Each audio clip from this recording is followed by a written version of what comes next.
अब जैसी हमारी कहानी की मेन प्रोटैगनिस्ट की आंख खुलती है, वो एक दूसरे वर्ल्ड में होता है जहाँ की हवा काफी ताजी है और तभी उसके सामने एक लड़की आती है जिसका नाम है आटो और वो उससे कहती है, ओ माय किंग, आप यहाँ पर क्या कर रहे हो? और वो उसे देखकर काफी शॉक्ड हो जाता है क्योंकि ये एक गेमिंग कैरेक्टर है जिससे वो बात कर सकता है। लेकिन अब भी हमारे मेन प्रोटैगनिस्ट को ये बात समझ नहीं आती कि ये लड़की उसे किंग क्यों बुला रही है और ये उससे बातें कैसे कर सकता है, जबकि ये लड़की एक गेम की कैरेक्टर है जिस गेम को वो काफी पहले खेला करता था। और इस कहानी में आगे बढ़ने से पहले हम ये बात जान लेते हैं कि हमारा ये जो प्रोटैगनिस्ट है वो भी एक गेम खेलते खेलते मारा गया क्योंकि इसे गेम खेलने का काफी शौक था। वैसे तो गेम खेलने का शौक मुझे भी काफी ज्यादा है, क्या मैं भी ऐसे मरने वाला हूँ और किसी दूसरे वर्ल्ड में रिइनकार्नेट हो जाऊंगा? अभी आटो से ये पूछता है कि वो यहाँ पर क्या कर रहा है, क्या ये हेवन है? और वो उसे ये बताती है कि मैं ये बात नहीं जानती कि ये जगह कौन सी है और मैं भी अचानक से ही यहाँ पर आ गई हूँ, पर ये जगह मुझे हेवन नहीं लगती, पर ये जगह ऐसी लग रही है जैसे कि ये इटर्नल नेशंस की जैसी हो।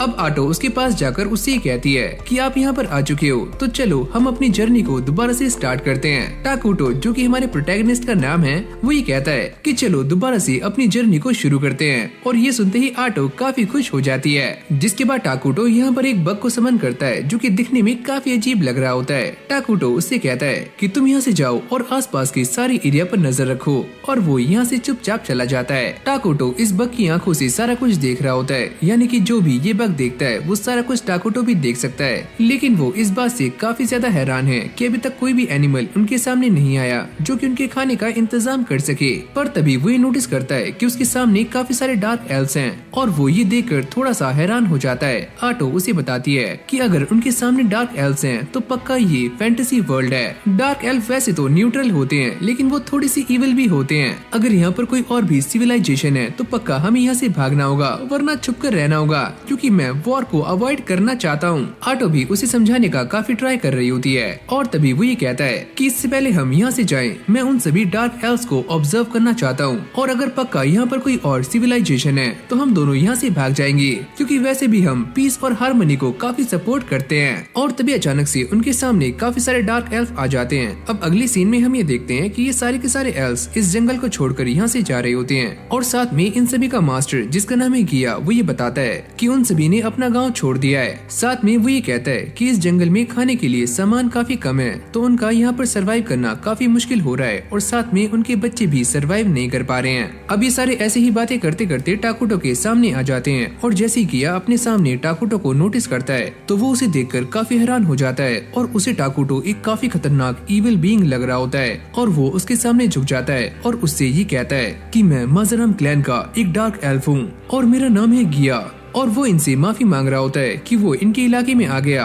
आटो उससे पूछती है कि तुम्हारे यहाँ पर आने का रीजन क्या है। ये सुनते ही गिया उसे एक काफी लंबी चौड़ी एक्सप्लेनेशन देना शुरू करता है और जैसे टाकुटो उससे कुछ कहता है तो उसकी दोबारा से फट जाती है। आटो उससे कहती है, हमारे किंग तुमसे कुछ कह रहे हैं तो तुम जो भी जानते हो जल्दी से बता दो। अब गिया उन्हें सारा कुछ एक्सप्लेन करना शुरू करता है कि उन्हें उनके क्लैन से बाहर निकाल दिया गया है और उनके पास जितना भी खाना था वो सारा खत्म हो चुका है और इस जंगल में खाने के लिए अब कुछ भी नहीं है, तो इसीलिए उनका सरवाइव करना भी काफी मुश्किल होता जा रहा है। ये सुनते ही टाकुटो उसके सामने काफी सारे एप्पल्स डाल देता है। गिया ये सोचता है क्या मुझे इन एप्पल्स को खाना चाहिए और मैंने आज से पहले ऐसा फ्रूट कभी भी नहीं देखा। पर तभी अचानक वो ये देखता है कि उसके सारे साथी इस एप्पल को खा रहे होते हैं और उन्हें ये काफी अच्छा भी लगता है, यानी कि वो सारे काफी खुश होते हैं। अब गिया टाकुटो के सामने सर झुका लेता है और वो उससे कहता है कि आपने हमें ये जो सारे फ्रूट्स दिए हैं, मैं ये चाहता हूँ कि हमारे साथ कुछ ऐसे बच्चे भी हैं जो कि काफी लंबे टाइम से भूखे हैं, तो मैं ये सारे फ्रूट्स उन्हें देना चाहता हूँ।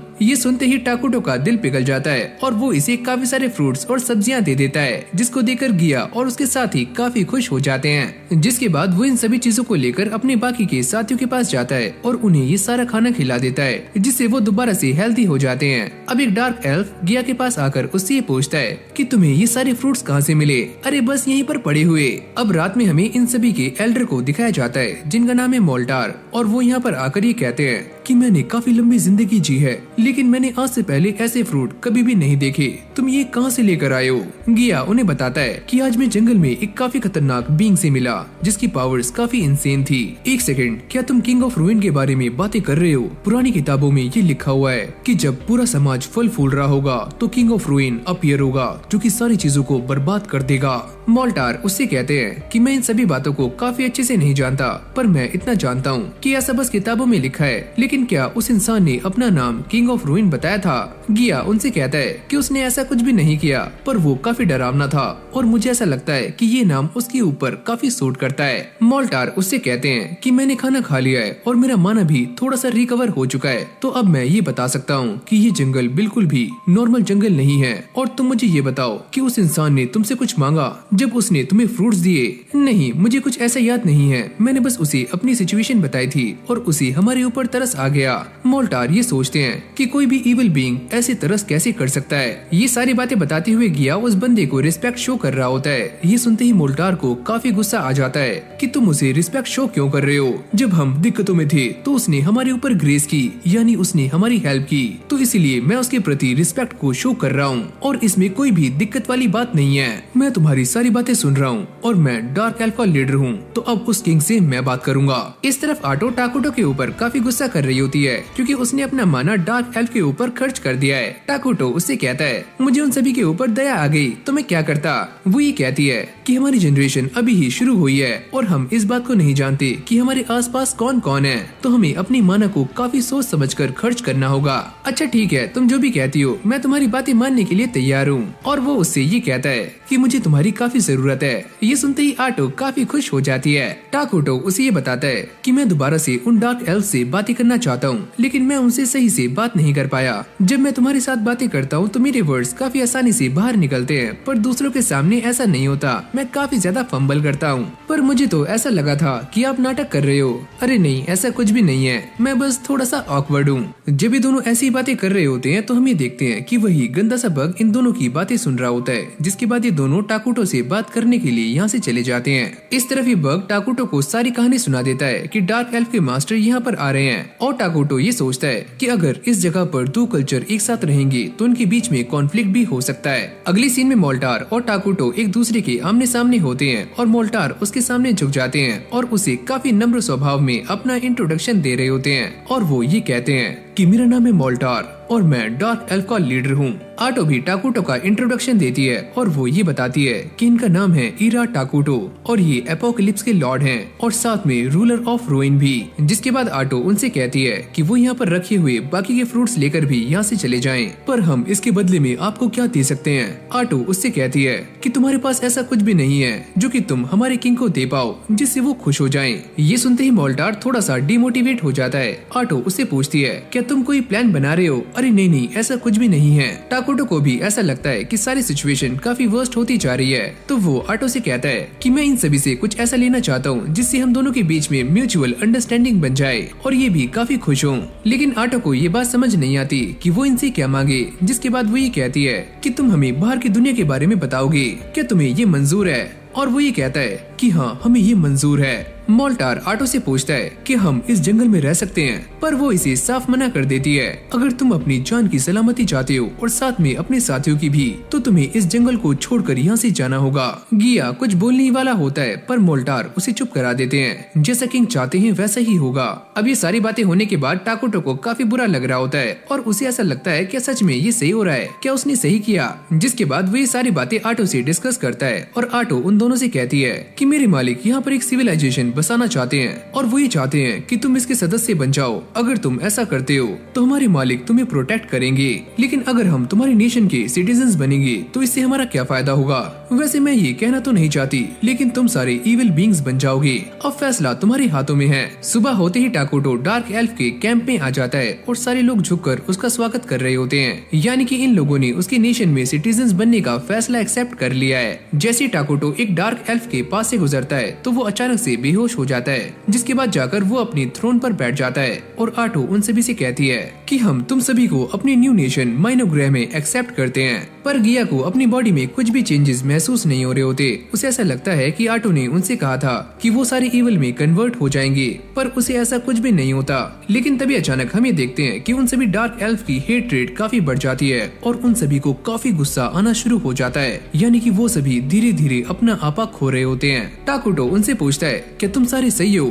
और उन सभी को ऐसा लगता है कि टाकुटो उनकी केयर कर रहा है, तो वो सारे उसे अपने किंग के रूप में एक्सेप्ट कर लेते हैं। अरे ओए हमारे मालिक, हम तुम्हें अपने किंग के रूप में एक्सेप्ट करते हैं। अब टाकुटो यहाँ की मैप को चेक करता है और वो ये देखकर काफी शॉक्ड हो जाता है कि यहाँ पर 2 तरह की नेशंस हैं और एक का नाम है होली किंगडम ऑफ क्वालिया, जहाँ के लोग होली गॉड ऑफ आर्लोस की वर्शिप करते हैं और यहाँ पर सारे ह्यूमंस रहते हैं, और दूसरा नेशन एल्व्स का है जो कि नेचर की वर्शिप करते हैं। अगर उन दोनों को ये पता लगा कि हमारा इविल नेशन भी यहाँ पर एग्जिस्ट करता है तो हमारी बैंड बच जाएगी और हमारे पास उनसे लड़ने के लिए इतनी मिलिट्री भी नहीं है, हम अभी काफी कमजोर हैं। आटो भी ये सारी बातें सुनते सुनते परेशान हो जाती है, पर वो ये कहता है कि यहाँ पर सारी चीजें इतनी भी बुरी नहीं है, हम इसे मैनेज कर सकते हैं। अगली सुबह गिया और ये सारे टाकुटो के सामने आ जाते हैं। गिया ये बताता है कि इसका नाम है एमिल और इसे बाहर की नेशन के बारे में काफी कुछ नॉलेज है, यहाँ तक कि ये लेजेंड्स के बारे में भी काफी अच्छे से जानती है, तो ये आपकी काफी काम आ सकती है। आटो भी इन तीनों को अलग अलग काम दे देती है और इन तीनों को काफी बड़ी जिम्मेदारियां सौंप देती है। ये तीनों भी काम को लेकर काफी खुश हो रहे होते हैं। अब आटो टाकुटो से ये कहती है क्या हमें इनसे रिसोर्सेज को भी गैदर करवाना चाहिए, और वो थोड़ा सोचते हुए ये कहता है कि तुम्हारा टैलेंट को इम्प्रूव करवाने के बारे में क्या ख्याल है। वो मोल्टार से ये कहता है क्या तुम जंगलों को नुकसान पहुँचाए बिना यहाँ से लकड़ियाँ इकट्ठी कर सकते हो। वैसे हम यहाँ पर जंगल में अपना घर बना कर रहते हैं, पर अगर आप ये चाहते हो कि आप बड़ी पेड़ों को काट कर बिल्डिंग्स बनाओ तो हम ये कर सकते हैं। तो तुम सारे जाओ हार्ड वर्क करो और मुझे रिफॉरेस्ट करना मत भूलना। पर इन तीनों को रिफॉरेस्टिंग का मतलब पता नहीं होता। अब आटो उनसे पूछती है क्या तुम मिलिट्री मैजिक और 6 मेजर एलिमेंट्स के बारे में कुछ जानते हो। मोल्टार उनसे कहता है कि मैं 4 मैजिक एलिमेंट्स के बारे में थोड़ा बहुत जानता हूँ, लेकिन इन्होंने आज से पहले मिलिट्री मैजिक के बारे में कुछ भी सुना नहीं होता। तो ये उसे सुनते ही थोड़े से हक्के बक्के रह जाते हैं कि आखिरकार मिलिट्री मैजिक क्या होता है। जिसके बाद आटो इन सभी को ये बताना शुरू करती है कि रिफॉरेस्टिंग का मतलब क्या होता है, जहाँ से तुम एक बार पेड़ों को काटोगे तुम्हें वहीं पर दूसरा पेड़ लगाना है। मोल्टार उससे पूछता है कि ऐसे तो नए पेड़ उगने में काफी लंबा टाइम लग जाएगा, तुम इसके बारे में चिंता मत करो, मेजर एलिमेंट्स का यूज करके इनकी ग्रोथ को काफी जल्दी बढ़ाया जा सकता है। एमिल उनसे पूछती है क्या सच में वो वाले फ्रूट्स भी किंग टाकुटो ने ही बनाए थे। आटो ये कहती है अरे हाँ, और मुझे वो ग्रेप्स काफी अच्छे लगते हैं, एकदम खट्टे मीठे। एमिल उनसे कहती है कि जो फ्रूट मैंने खाए थे उसके अंदर बीज थे जिन्हें मैंने बो दिया है, अब उसके अंदर से पेड़ भी निकलने शुरू हो चुके हैं, यानी कि छोटे छोटे पौधे। टाकुटो ये सुनते ही थोड़ा सा हैरान हो जाता है और वो ये सोचता है कि शायद से मैं इमरजेंसी प्रोडक्शन का यूज करके कुछ ऐसी चीजें भी प्रोड्यूस कर सकता हूँ जो कि इस गेम में एग्जिस्ट नहीं करती। अब वो एक कॉइन को प्रोड्यूस करता है जिससे ये बात साफ हो जाती है और वो इससे काफी खुश था। वो ये सोचता है कि ये पावर तो सच में काफी कमाल की है, इससे मैं बेस मेटल्स, ऑयल और साथ में गन पाउडर भी बना सकता हूँ। फिर हमें दिखाया जाता है यहाँ का होली नेशन, जहाँ पर एक प्रीस्टेस ये कहती है कि डार्क कॉन्टिनेंट के लैंड्स की तरफ से एपोकलिप्स का ओमेन आ रहा है। तभी अचानक यहाँ पर एक बंदा आता है और वो ये बताता है कि नॉर्दर्न प्रोविंस में बारबेरियंस आ चुके हैं। फिर यहीं से हमारा सीन चेंज हो जाता है, जहाँ पर हम ये देखते हैं कि सारे के सारे डार्क एल्व्स सीड्स को प्लांट कर रहे होते हैं। अब ये सारे लोग उस जगह को चेक करने के लिए जा रहे होते हैं, पर तभी अचानक से कुछ मॉन्स्टर्स इन सभी के सामने आ जाते हैं। लेकिन यहाँ पर जो प्रीस्टेस होती है वो अपनी पावर्स का इस्तेमाल करती है और उन सभी को काफी आराम से मौत की घाट उतार देती है। ये बंदा भी उसे देखकर काफी शॉक्ड हो जाता है कि सच में ये एक प्रीस्टेस नहीं है, ये तो एक डेडली वेपन की जैसी है। और ये अटैक इतना ज्यादा खतरनाक होता है कि सामने से सारी आइज गायब हो जाती है और वहाँ पर फ्लावर्स आ जाते हैं। तभी एक सोल्जर ये बताता है कि शायद तुम इनके बारे में नहीं जानते, ये इडोरागिया कॉन्टिनेंट की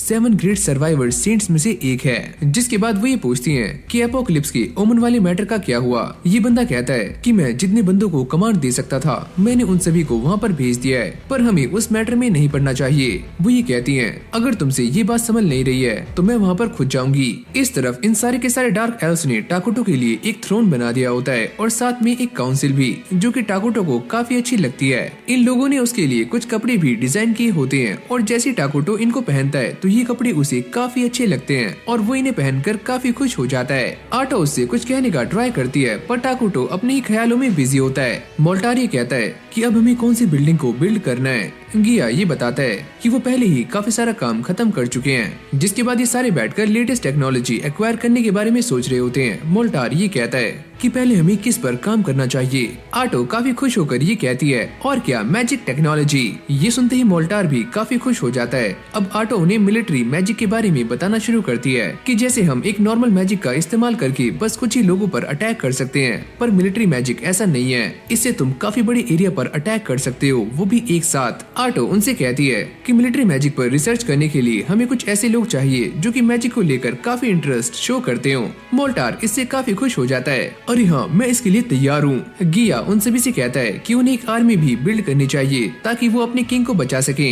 लेकिन आटो इस चीज के लिए साफ मना कर देती है, क्योंकि एक मिलिट्री कुछ भी प्रोड्यूस नहीं करती और उसे काफी ज्यादा माना की भी जरूरत होती है। ये सारी कहानी सुनने के बाद टाकुटो उनसे कहता है, तो चलो फिर एक हीरो को प्रोड्यूस करते हैं। ये सुनते ही आटो भी काफी खुश हो जाती है। अरे हाँ, ये काफी अच्छा आइडिया है। लेकिन इन सारे डार्क एल्व्स को हीरोज के बारे में कुछ भी पता नहीं होता, तो आटो उन्हें बताती है कि हीरोज वो लोग होते हैं जो कि माइनो ग्रह में हमारे किंग को सर्व किया करते थे और उनके पास कोई न कोई स्पेशल एबिलिटीज होती हैं और इसीलिए वो काफी स्ट्रॉन्ग भी होते हैं। लेकिन उन सभी में एक दिक्कत है कि वो सारे मॉन्स्टर्स होते हैं जिनके पेंच थोड़े से ढीले हो सकते हैं और इन सारे हीरोज को क्रिएट करने के लिए एक प्रोसेस होता है, पर अभी हम एक को तो कर ही सकते हैं। टाकुटो उन्हें बताता है कि वो अपने सारे सिटीजन से माना कलेक्ट कर रहे हैं, जिससे उनका नेशनल माना भी काफी जल्दी बढ़ता जा रहा है। ये सारा माना इस बात पर डिपेंड करता है कि यहाँ के लोग कितने ज्यादा खुश हैं। टाकुटो ये कहता है कि मैं अपने सारे सिटीजन्स की हैप्पीनेस को एकदम टॉप पर लेकर जाने वाला हूँ, जिससे हमें काफी सारा माना मिलेगा।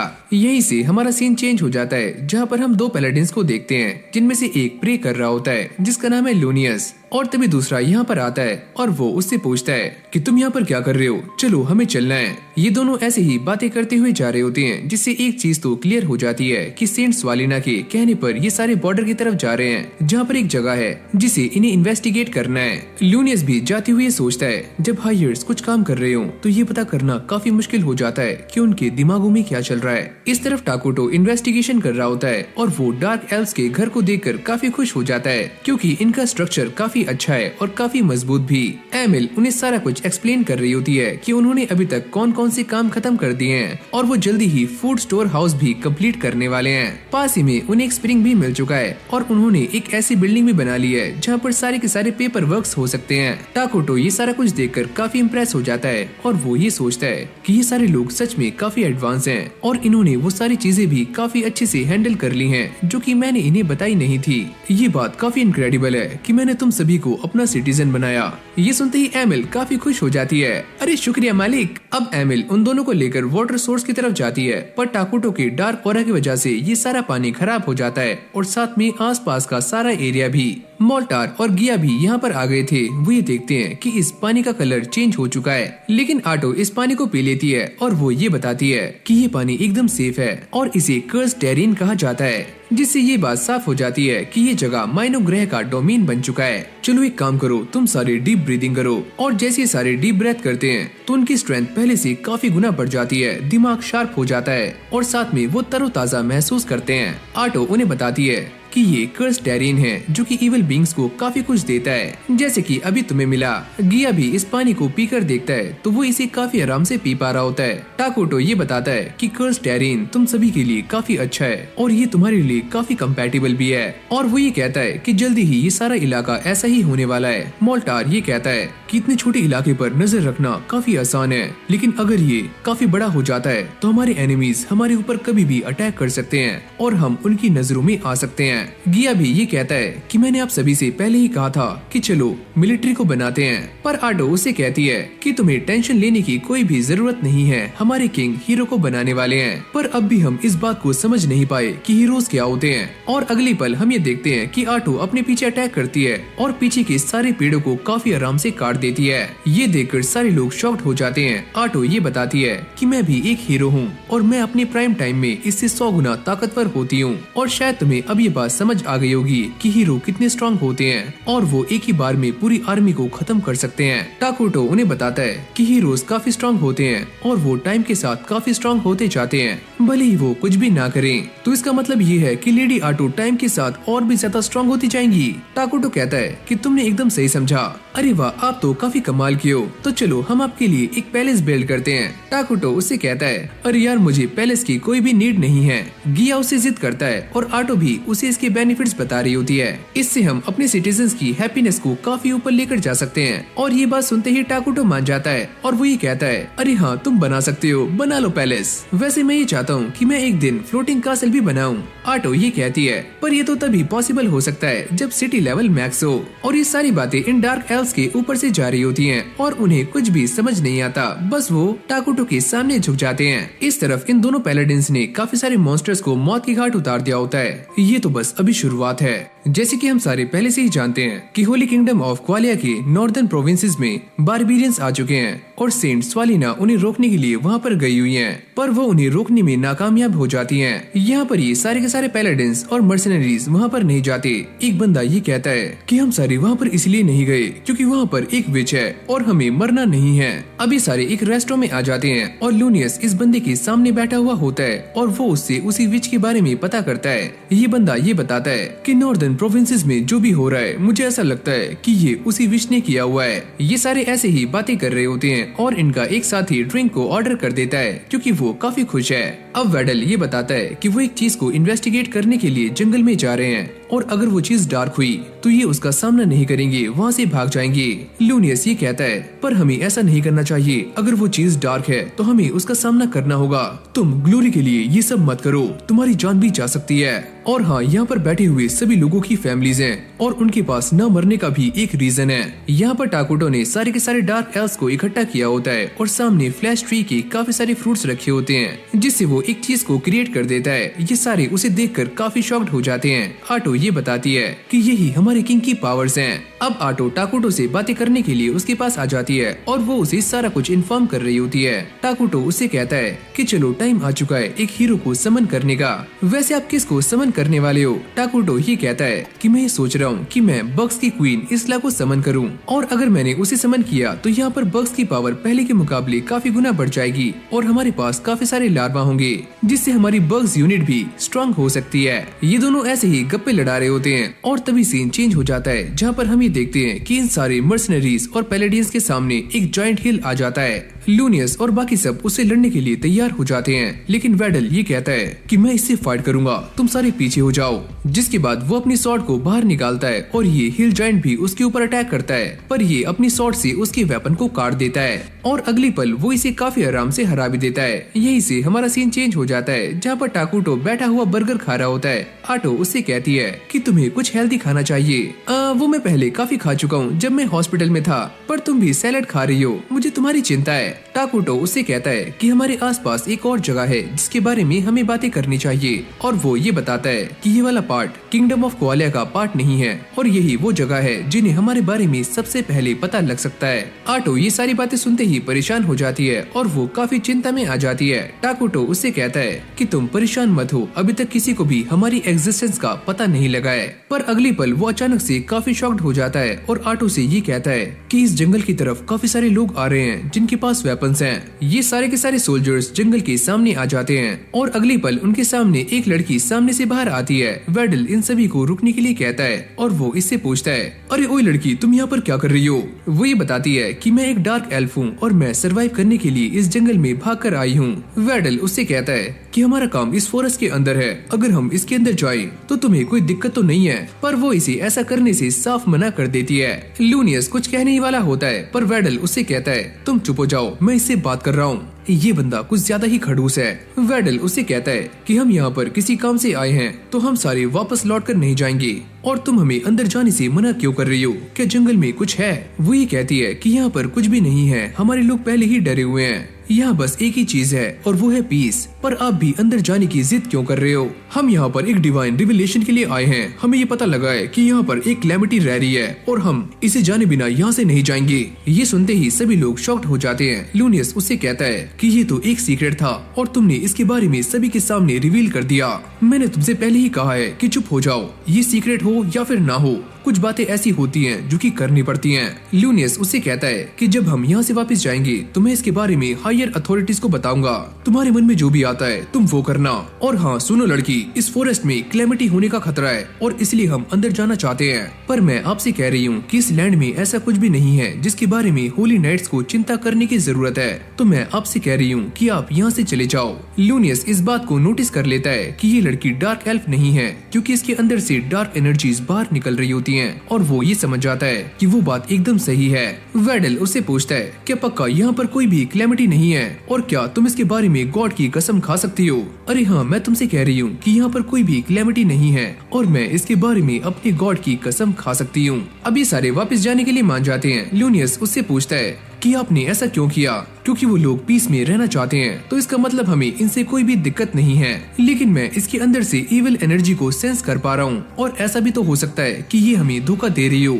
ऐसा कुछ भी नहीं है, मुझे इसके ऊपर पूरा ट्रस्ट है। और हाँ सुनो, मैंने तुमसे कह दिया कि यहाँ पर कोई भी दिक्कत नहीं है, तो चलो वापस चलते हैं। और मेरा यही फैसला है, तुमने ये सारा कुछ करके अच्छा नहीं किया, तो मैं इस मिशन की कमांड तुम्हारे हाथों से ले रहा हूँ और अब से ये मिशन मैं संभालूंगा। वेडल ये सुनते ही काफी शॉक्ड हो जाता है। लूनियस उन सभी से कहता है कि हम सारे इस बात को इन्वेस्टिगेट करने के लिए कर्स लैंड में जाने वाले हैं, तो चलो तैयार हो जाओ। वो इन सारे के सारे मर्सनरीज को ऑर्डर देता है कि वो इस लड़की को पकड़ लें, और वो इसे पकड़ने के लिए तैयार हो जाते हैं। पर तभी अचानक से हमारा सीन चेंज हो जाता है। लूनियस बेहोश हो चुका था, और जैसे ही उसकी आँख खुलती है वो ये देखता है कि उस लड़की ने सारे के सारे मर्सनरीज को जान से मार दिया है। और भाई ये लड़की कोई और नहीं बल्कि आटो है। फिर हम दोबारा से वेडल को देखते हैं, जो कि बार्गो से ये कहता है कि तुम अपने साथी को यहाँ से भेज दो ताकि वो इसके बारे में सभी को बता पाए। पर बार्गो ये कहता है कि उसने हमारे मैसेंजर को पहले ही जान से मार दिया है। आटो भी इन सभी के सामने खड़ी होती है और वो ये कहती है कि जिस कैलेमिटी को तुम ढूंढ रहे थे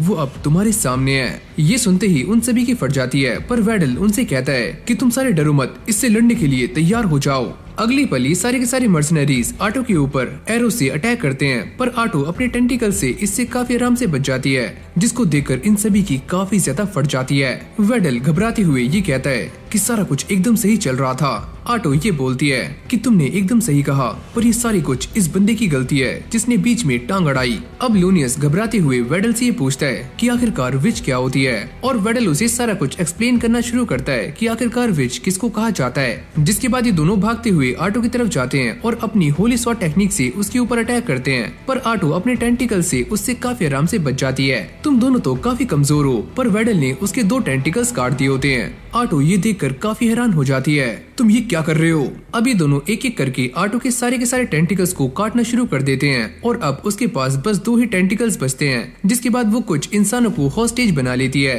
तुम दोनों मेरी सोच से काफी ज्यादा स्ट्रॉन्ग हो। आटो इस बात को काफी अच्छे से जानती है कि वो इन दोनों को हॉस्टेज बनाकर इनसे काफी आराम से बच सकती है, और वो इसी का सहारा ले रही होती है। लूनियस को ये सारा कुछ देखकर काफी गुस्सा आ रहा होता है, पर वेडल उससे कहता है कि तुम्हें शांत रहना चाहिए, हमें बस इसके 2 और टेंटिकल्स को काटना है, और फिर हम इसे काफी आराम से मार पाएंगे और कैलेमिटी से बच जाएंगे।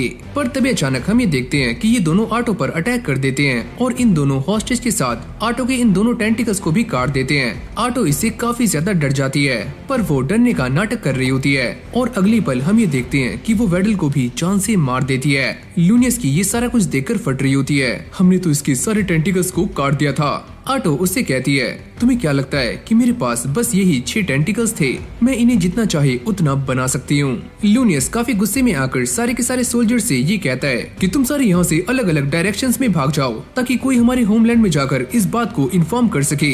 अब वो दोबारा से आटो के ऊपर होली स्वॉर्ड का इस्तेमाल करता है, पर आटो भी होली स्वॉर्ड टेक्निक का इस्तेमाल करके उसकी इस अटैक को रोक लेती है। लूनियस ये देखकर काफी घबरा जाता है, आखिरकार तुम इस टेक्निक का इस्तेमाल कैसे कर सकती हो? जब मैंने इस इंसान को मारा तो इसकी सारी टेक्निक्स मेरी हो गई। और ये बोलते ही वो लूनियस पर एक के बाद एक अटैक्स कर रही होती है, और वो इसे डॉज करने का ट्राई कर रहा होता है। आटो उसे बताती है कि मैंने वेडल की सारी टेक्निक्स और मेमोरी चुरा ली है, और वो आखिरी क्षणों में भी तुम्हारे बारे में सोच रहा था। पर तभी उसे किसी के चिल्लाने की आवाज आती है। आटो उससे कहती है कि ये सारे डार्क एल्व्स होंगे, मैंने उनसे कहा था कि किसी को भी यहाँ से जिंदा जाने मत देना।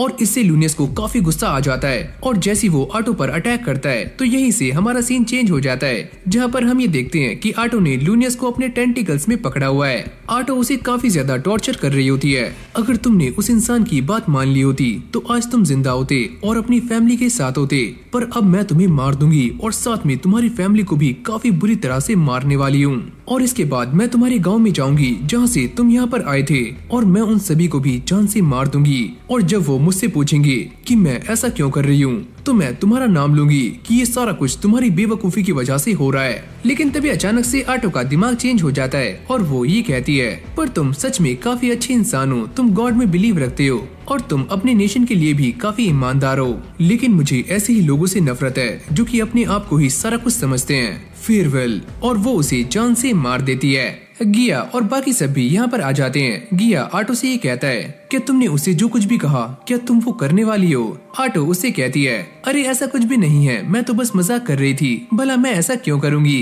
पर क्या कुछ ऐसा है जो कि आपको परेशान कर रहा है? अरे हाँ, कुछ ऐसा तो है जो कि मैं अपने किंग को बताना चाहती हूँ। अब आटो टाकुटो से बातें कर रही होती है और उसे विचेस के बारे में बताती है, पर टाकुटो ये बताता है कि इटर्नल नेशंस में कहीं भी विच नहीं थी, यानी कि ये वर्ल्ड जिसमें ये दोनों हैं ये उस गेम से काफी सिमिलर है और थोड़ा सा अलग भी, क्योंकि गेम में कुछ ऐसा था कि आटो हारे हुए लोगों की स्किल्स को चुरा सकती थी, पर आटो ये कहती है कि शायद से मैं उनकी मेमोरीज को भी चुरा सकती हूँ।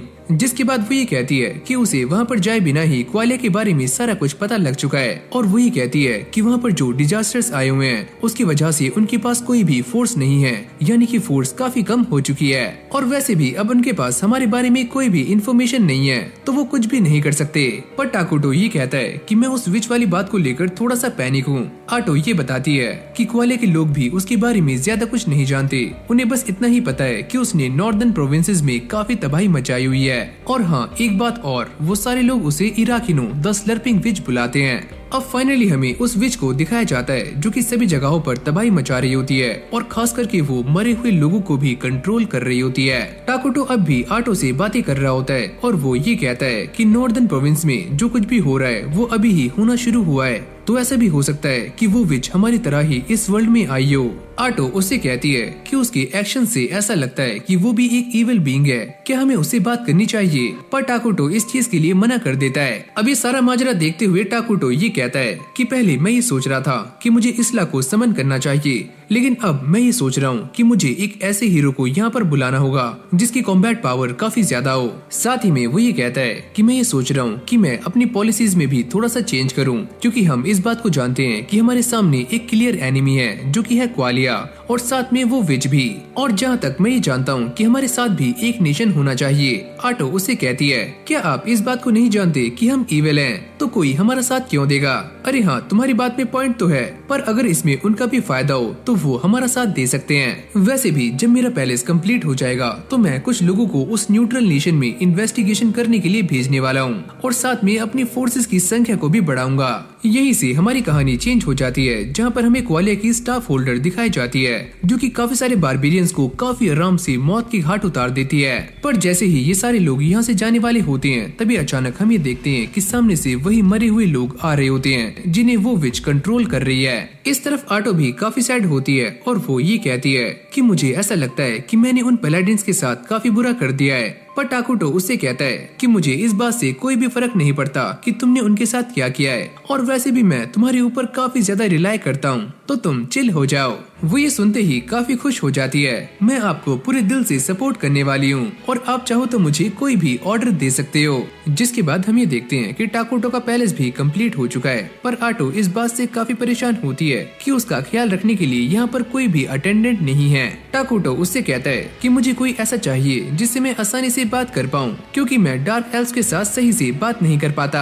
अगली पल आटो यहाँ पर उन तीनों को समन कर लेती है और उनसे ये कहती है कि तुम यहाँ पर जल्दी से जल्दी छोटी लड़कियों को गैदर करो, जिससे हमारे किंग टाकुटो उनसे बातें कर पाए और उनकी स्किल्स भी निखर जाएं। मोल्टार ये सुनते ही शॉक्ड हो जाता है और वो ये पूछता है कि आपको छोटी लड़कियाँ क्यों चाहिए? वैसे हमारे मालिक को छोटी लड़कियाँ काफी पसंद है, तो तुमसे जितना कहा है तुम उतना करो। अब आटो इन सभी को कन्विंस कर रही होती है और वो ये बताती है कि हमारे मालिक की डेली नीड्स का ख्याल रखने के लिए छोटी लड़कियाँ काफी जरूरी हैं। पर वो ये पूछते हैं कि ये सारा काम छोटे बच्चे भी तो कर सकते हैं, यानी कि लड़के।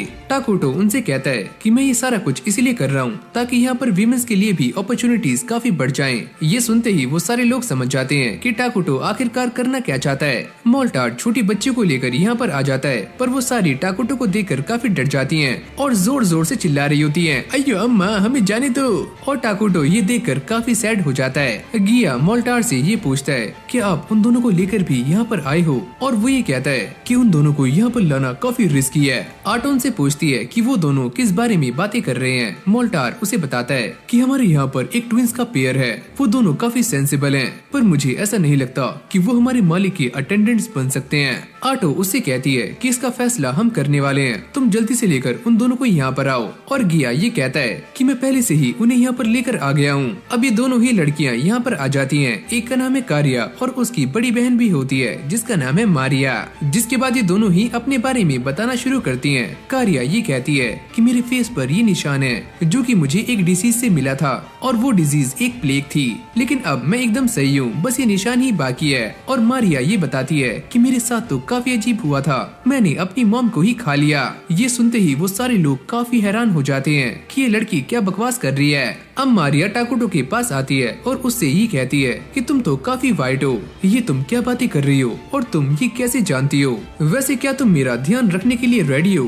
अरे हाँ मैं तैयार हूँ। आटो भी ये देखकर काफी शॉक्ड हो जाती है कि टाकुटो मारिया के साथ काफी अच्छे तरीके से कॉन्वर्सेशन कर रहा है। कारिया भी यही कहती है अगर मेरी बड़ी बहन ऐसा ही चाहती है तो मैं भी उसका साथ दूंगी और उसके साथ रहूंगी। अब ये दोनों ही लड़कियाँ बाहर आ जाती है। मोल्टार्ड टाकुटो को ये बताता है कि जब से इन दोनों बच्चों की माँ की डेथ हुई है तब से ये दोनों ही लड़कियां रोई नहीं हैं, तो आपको इनके साथ काफी नरमी से पेश आना होगा। जिसके बाद इन दोनों की ही सर्विस स्टार्ट हो जाती है। मारिया टाकुटो के लिए ड्रिंक लेकर आती है, पर वो इसे टाकुटो के ऊपर गिरा देती है और कारिया उसे साफ करती है। तभी आटो यहाँ पर आ जाती है। तुम दोनों यहाँ पर क्या कर रही हो? चलो मीटिंग का टाइम हो चुका है और तुम दोनों को भी उसे अटेंड करना होगा। अब इन सभी की मीटिंग स्टार्ट हो जाती है, जहाँ पर एमिल ये बताती है कि उन्होंने पैलेस को तैयार कर दिया है और साथ में उनके पास काफी सारी लेबर अभी बाकी है और काफी सारी लकड़ियाँ भी, तो वो किसी और प्रोजेक्ट पर काम कर सकते हैं। और अब बारी आती है अगले डिपार्टमेंट की, जिसकी हेड भी एमिल ही होती है और वो ये बताती है कि हमारा सारा का सारा खाना इकट्ठा करने का प्रोसेस काफी अच्छे से चल रहा है और हम वो चीजें भी प्रोड्यूस कर पा रहे हैं जो कि हम पहले नहीं कर पाते थे। अब आटो मोल्टार्ड से पूछती है कि मैजिक के बारे में रिसर्च कैसी चल रही है और वो ये बताता है कि हम इसके बारे में काफी अच्छे से रिसर्च कर रहे हैं और हमने इसे करना भी सीख लिया है, बस दिक्कत इतनी सी है कि अभी बस मैं ही इसे कर पाता हूँ। मोल्टार्ड ये कहता है अगर हम रूइन माना का इस्तेमाल करके पावरफुल मैजिक को कास्ट करें तो इससे हम काफी आगे तक जा सकते हैं, पर ये हमारे लॉर्ड की पॉलिसीज के खिलाफ है। अब आटो उससे कहती है कि तुम मैजिक ट्री के 6 मेजर एलिमेंट्स के ऊपर रिसर्च करना शुरू करो। गिया भी ये बताता है कि हमारी मिलिट्री भी धीरे धीरे बढ़ती जा रही है और हमारे पास काफी सारे बग्स हो चुके हैं जो कि कर्स लैंड के आसपास नजर रख रहे हैं, लेकिन अभी वो सारे छुप कर काम कर रहे हैं। आटो ये कहती है कि हमने मालिक को सारी की सारी इन्फॉर्मेशन दे दी है और गिया तुम एक काम करो, सारे के सारे बग्स को टेरिटरी के आसपास असाइन कर दो। टाकुटो भी इन सभी की सारी बातें सुन रहा होता है और वो ये कहता है कि मैं भी ये सोच रहा हूँ कि मैं भी बग्स की क्वीन इसला को समन कर लूं। मोल्टार्ड ये बताता है कि इसला को समन करने के लिए जो भी चीजें चाहिए वो सारी हमने कलेक्ट कर ली हैं और वो सारी रिचुअल वाली जगह पर इकट्ठा हो चुकी हैं। ये मीटिंग ऐसे ही थोड़ी और लंबी चलती है और टाकुटो ये समझ जाता है कि सारी चीजें पूरी हो चुकी हैं और अब बस माना ही चाहिए। और जैसे वो यहाँ से जा रहा होता है तभी उसकी टक्कर मारिया से हो जाती है और सारे के सारे पेपर्स नीचे गिर जाते हैं। कारिया उसकी हेल्प करने के लिए यहाँ पर आती है, लेकिन वो गलती से कुछ डॉक्यूमेंट्स को फाड़ देते हैं, पर टाकुटो उन दोनों को कुछ भी नहीं कहता। मारिया टाकुटो से ये पूछती है कि आप सच में एक इविल पर्सन हो और वो ये कहता है कि हाँ मैं एक इविल पर्सन हूँ। ये सुनते ही वो काफी गुस्सा हो जाती है। कारिया ये बताती है कि मेरी बहन आपके ऊपर काफी गुस्सा हो रही है क्योंकि आप इविल होने के बाद भी काफी काइंड हो। और टाकुटो उन दोनों को काफी अच्छे से एक्सप्लेन करता है शायद तुम ये बात नहीं जानती कि जो बुरा इंसान होता है वो सच में बुरे काम करता है, लेकिन वो कुछ भी कर सकता है, चाहे वो अच्छे काम भी हो, ये उसी के ऊपर डिपेंड करता है। और हाँ बैड पीपल्स काफी सेल्फिश और फ्री होते हैं और वो वही करते हैं जिनमें उन्हें विश्वास होता है। टाकुटो उनसे कहता है कि मैं इस बात को काफी अच्छे से जानता हूँ कि तुमने अभी तक जो भी गलतियाँ की हैं वो जानबूझकर की हैं। वो दोनों ये कहती हैं कि हम दोनों को मर जाना चाहिए था, लेकिन मैं ये भी जानता हूँ कि तुम दोनों मरने से काफी डरती भी हो क्यों, है ना।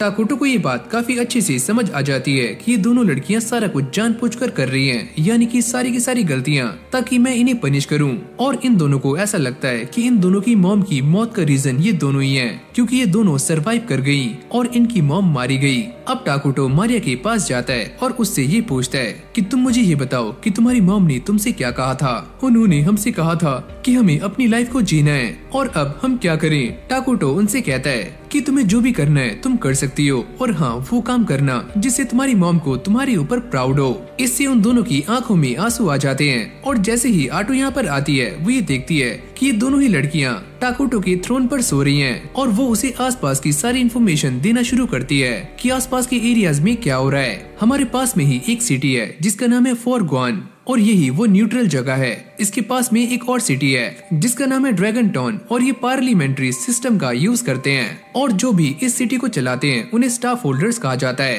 अब आटो उसे बताती है कि इस जगह पर एक ड्रैगन वेन माइन भी है जो कि माना को प्रोड्यूस करती है और उसे हमें काफी जल्दी कैप्चर कर लेना चाहिए। और वैसे भी ड्रैगन टाउन एक काफी हाई अलर्ट पर है क्योंकि वहाँ पर बारबेरियंस ने और साथ में गॉब्लिन्स ने भी अटैक कर दिया है और यहाँ तक कि आसपास के एरियाज भी उनकी हेल्प करने के लिए सामने नहीं आ रहे हैं। अगर वो जगह अंडर अटैक है तो वहाँ पर काफी सारे रिफ्यूजीज भी होंगे।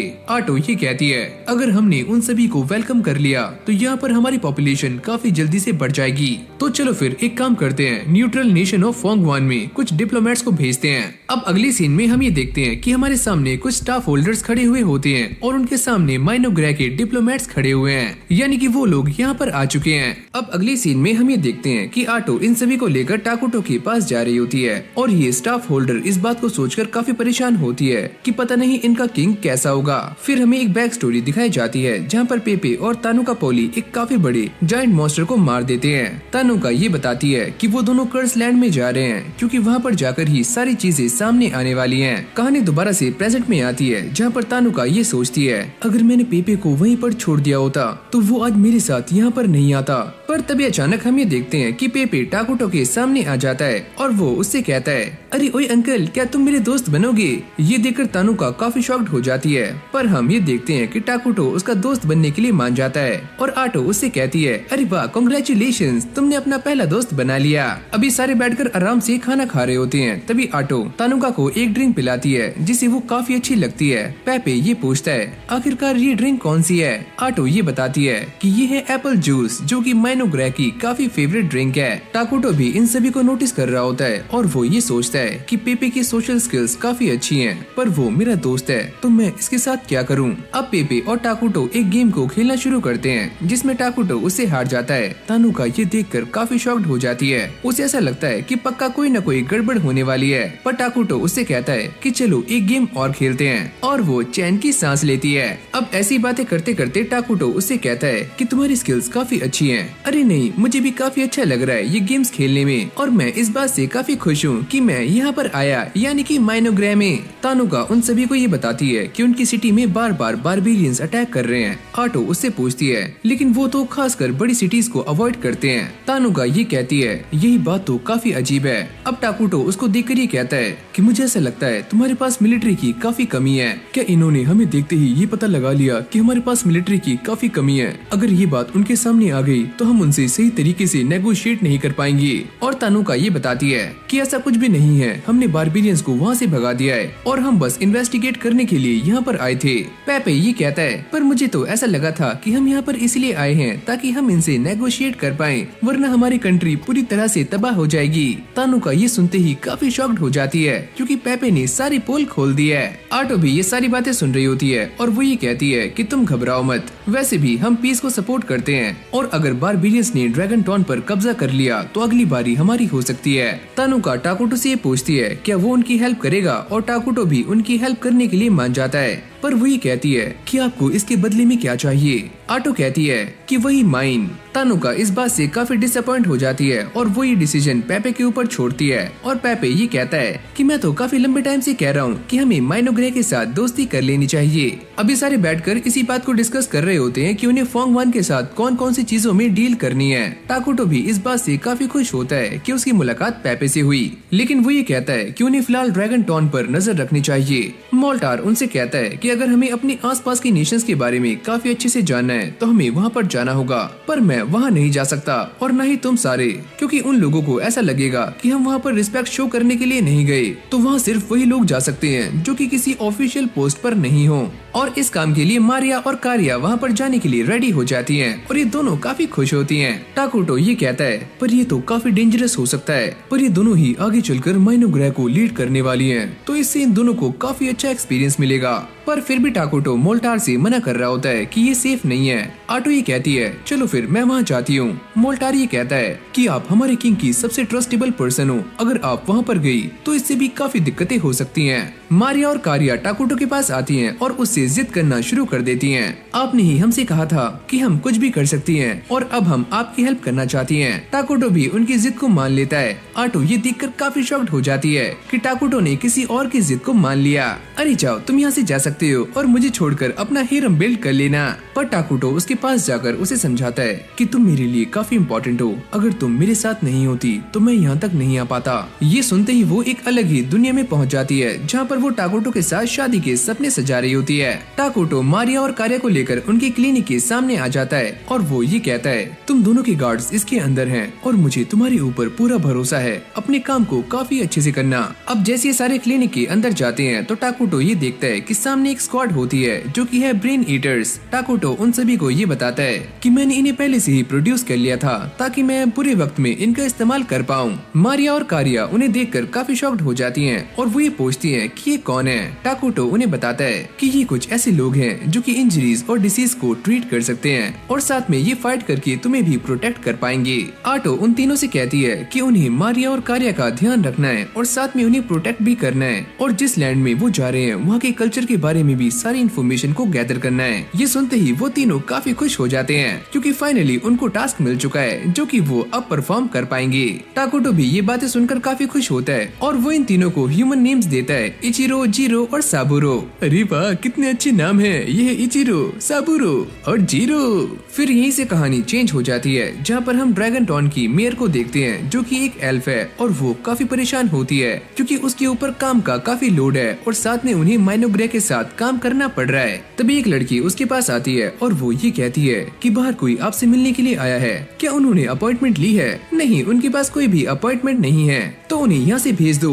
पर वो ये कह रहे हैं कि वो माइनो ग्रह से हैं। अरे क्या, पर तुमने ये बात मुझे पहले क्यों नहीं बताई? अभी सारे एक दूसरे के आमने सामने आ जाते हैं जहाँ पर एंटिक इन दोनों को अपना इंट्रोडक्शन देती है और वो ये बताती है कि मेरा नाम है एंटिक और मैं ड्रैगन टाउन की मेयर हूँ। पर वो ये देखती है कि पीछे जो लोग खड़े हुए होते हैं उनका ऑरा काफी डार्क है, लेकिन तभी उसे तनुका की ये बात याद आती है कि ये दोनों ही लड़कियाँ काफी इम्पोर्टेंट है और वो ये सोचती है अगर मैंने इन्हें हैंडल करने में थोड़ी सी भी गलती कर दी तो काफी दिक्कतें आ सकती हैं। पर वो ये पूछती है कि तुम दोनों यहाँ पर क्यों आई हो? मारिया को कोई भी जवाब समझ नहीं आता। पीछे खड़ा हुआ ये बंदा ये कहता है कि हम यहाँ पर इसलिए आए हैं ताकि हम ये जान पाएं कि दूसरे नेशन में लाइफ कैसी होती है, ताकि हम दोनों स्मूथ एक्सचेंज कर पाएं। और वैसे भी हमारे यहाँ पर आने का कोई खास मकसद नहीं है, आप हमें टूरिस्ट की तरह समझ सकती हो। ये सुनते ही एंटिक काफी रिलैक्स हो जाती है और वो ये कहती है कि आप लोग हमारे मेहमान हो तो आप हमारे टाउन में कहीं भी घूम सकते हो। मारिया और कारिया ये सुनते ही काफी खुश हो जाती हैं। एंटिक ये सोचती है कि इन लोगों पर ड्रैगन टाउन का काफी अच्छा इंप्रेशन पड़ना चाहिए क्योंकि इससे ही हमारी फ्यूचर रिलेशन डिसाइड होंगे। जिसके बाद वो इन दोनों को लेकर मार्केट में आ जाती है और टाकुटो भी इन सभी के ऊपर नजर रख रहा होता है। आटो उसे कहती है कि आप काम नहीं कर रहे हो। अच्छा सॉरी, मैं करता हूँ। घूमते घूमते शाम हो जाती है। कारिया और मारिया अपने रूम पर आ जाती हैं। वो ये कहती हैं तो चलो फिर अपनी इन्वेस्टिगेशन को रिव्यू करते हैं। मारिया ये बताती है कि इस टाउन के हालात काफी अजीब हैं, लोग काफी डरे हुए हैं, उनके पास खाने के लिए भी सामान नहीं है। ये बंदा ये कहता है कि मारिया दूसरों की इमोशंस को लेकर काफी अच्छी है, वो इन्हें काफी जल्दी पकड़ लेती है। अब वो आगे आकर उन्हें ये प्लांट देता है। मारिया ये देखती है कि ये एक ऐसा प्लांट है जिससे काफी ज्यादा हेलुसिनेशंस होते हैं, लेकिन ये बात काफी अजीब है कि सारे के सारे नेशंस में इसे उगाना पूरी तरह से बैन है, पर ये काफी फ्रेश कंडीशन में है। तभी एक मेडिक ये कहता है कि ये फ्लावर ड्रैगन टाउन की मार्केट में सर्कुलेट हो रहा है और ये काफी खतरनाक है और ऐसा लगता है कि कोई इसकी खेती कर रहा है। अब अगली सीन में सारे एक जगह पर आ जाते हैं जहाँ पर जमीन के अंदर से काफी सारे क्रिस्टल्स बाहर निकल रहे होते हैं और ये वही माइन है जिसका नाम है ड्रैगन वेन माइन। अगले पल उनके सामने एक मर्चेंट आ जाता है और वो ये कहता है कि मुझे तुमसे बिजनेस के बारे में कुछ बातें करनी है। वैसे मैंने ये सुना है कि इस जगह पर अब से तुम्हारा भी एक हिस्सा है, तो क्या तुम इस जगह पर पॉपिल को कल्टीवेट करना चाहोगे, वो भी मेरे साथ। वो दोनों ये कहती हैं कि इससे माइनोग्रे का क्या फायदा होगा। वैसे ये डील तुम्हारे लिए भी काफी अच्छी होगी क्योंकि ये पॉपिल ग्रास मार्केट में काफी महंगी बिकती है, तो मैं ये तुम्हारी किंग को भी ऑफर कर सकता हूँ और साथ में कुछ और चीजें भी। तो चलो एक काम करते हैं कि ये जगह ऐसी बात करने के लिए सेफ नहीं है। तुम कल 9 बजे वहाँ पर आ जाना, मैंने तुम्हारे लिए एक मीटिंग सेट की हुई है, या से टाइम पर आना। अब ये दोनों एंटिक के सामने बैठी हुई होती हैं और मारिया उससे कहती है कि तुमने हमारी काफी हेल्प की है, तो तुम भी हमारे ऊपर रिलाई कर सकती हो। ओह अच्छा, अगर ऐसी ही बात है तो तुम माइनोग्रे की किंग के सामने मेरी तारीफें कर देना, इतना ही बहुत होगा।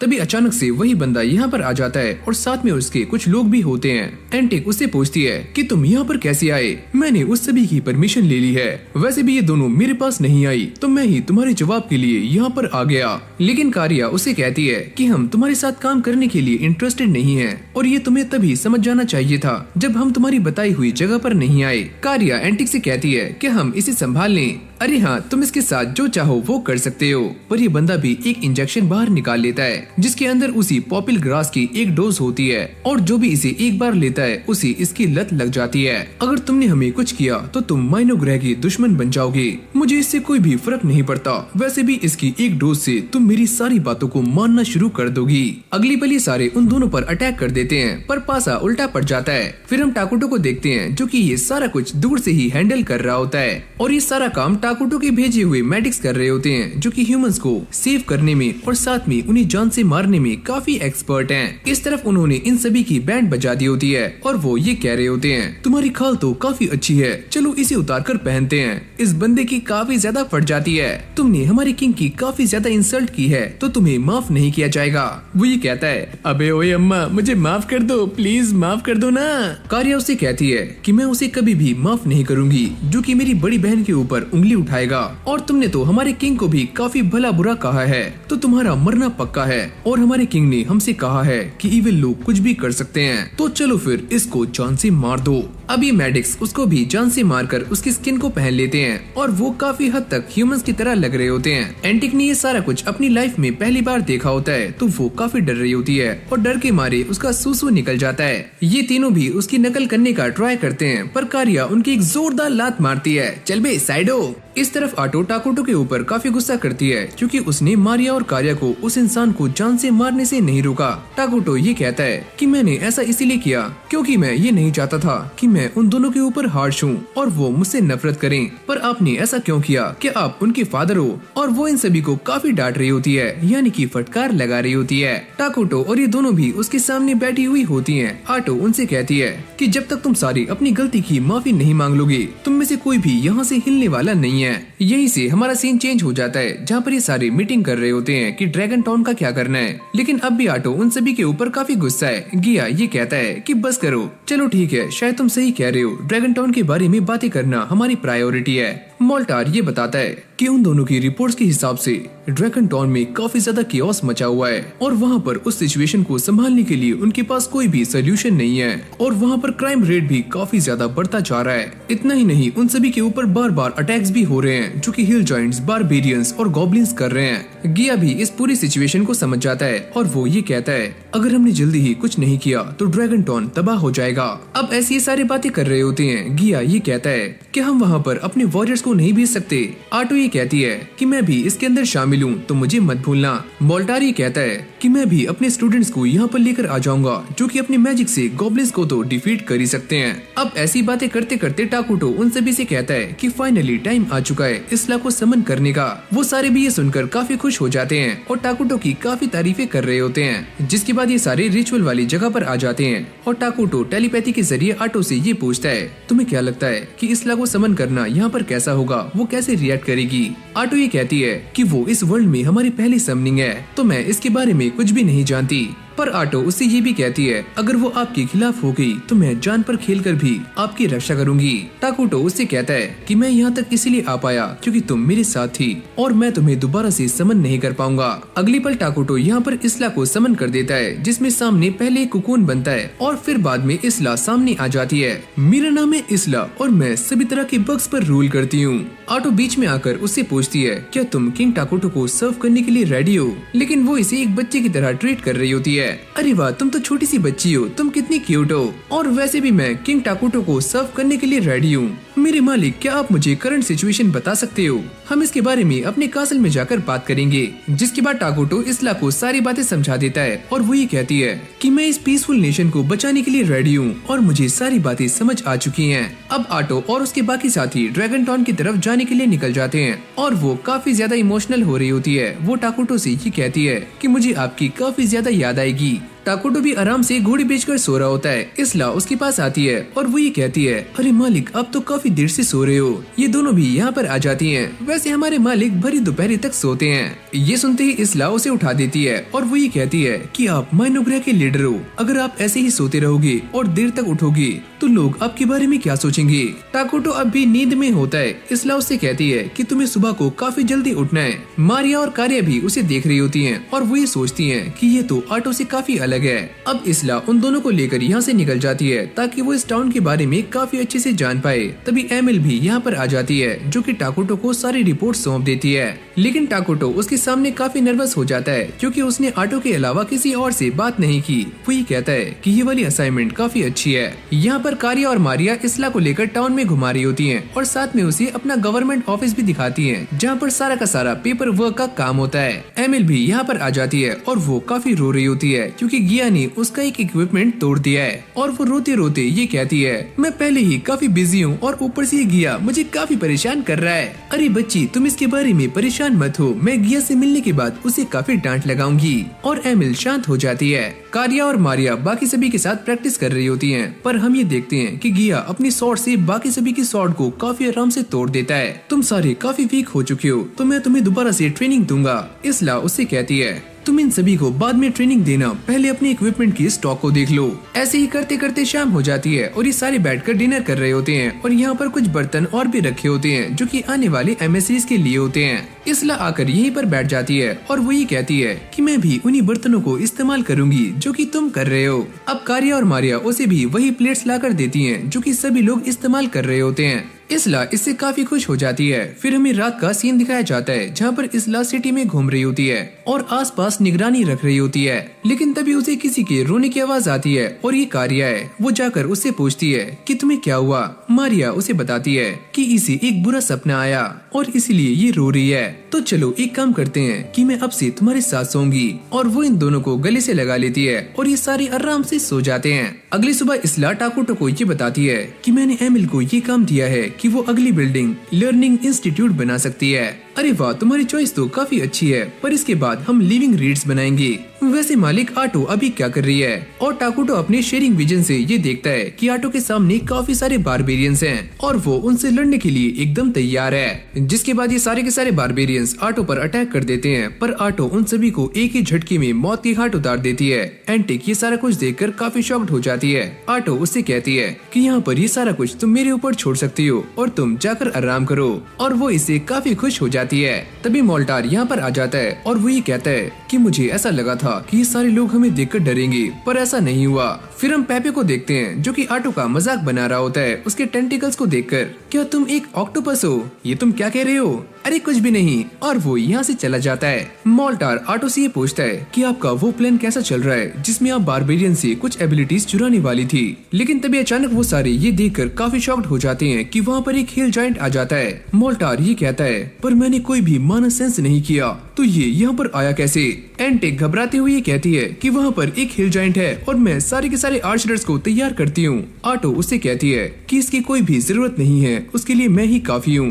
मोल्टार एंटिक से ये कहता है कि तुम्हें उसके बारे में चिंता करने की कोई भी जरूरत नहीं है, वो एक हीरो है, लेकिन हम भी खड़े हुए ये सारा कुछ नहीं देख सकते। जिसके बाद वो भी अपने मैजिक का इस्तेमाल करता है जो कि है लैंड ऑफ रूइन, और इससे चारों तरफ एक स्मोक आ जाता है जो कि इविल बीइंग्स को काफी स्ट्रॉन्ग बनाता है और नॉन इविल बीइंग्स को काफी काफी कमजोर। आटो भी एक ही अटैक से इस हिल जाइंट को खत्म कर देती है, जिससे उसके सामने काफी सारे गोल्ड कॉइन्स आ जाते हैं और वो इसके बारे में टाकुटो को बता देती है। उसने ये सारा कुछ मोल्टार को भी बताने का ट्राई किया, पर मोल्टार ने आज से पहले ऐसे गोल्डन कॉइन्स कभी भी नहीं देखे। जिसके बाद टाकुटो अपने शेड विजन का इस्तेमाल करता है और इस गोल्डन कॉइन को देखता है और उसी इसकी क्रस्ट काफी जानी पहचानी लगती है। जिसके बाद यहाँ पर कुछ और एनिमीज आ जाते हैं। टाकुटो भी उन सभी को सेंस कर लेता है और ये दोनों तो काफी खतरनाक लग रहे होते हैं। इस तरफ ये सारे के सारे पैलाडिन्स और ये प्रीस्टेस सर्वाइवर्स को ढूंढ रहे होते हैं, पर तभी अचानक वो सारे के सारे पैलाडिन्स मारे जाते हैं और यहाँ पर वही विच आ जाती है जिसका नाम है एराकीनो। स्वालिना उसे देखकर ये कहती है कि हम तुम्हें पहले भी 17 बार मार चुके हैं, लेकिन तुम अब तक जिंदा कैसे हो?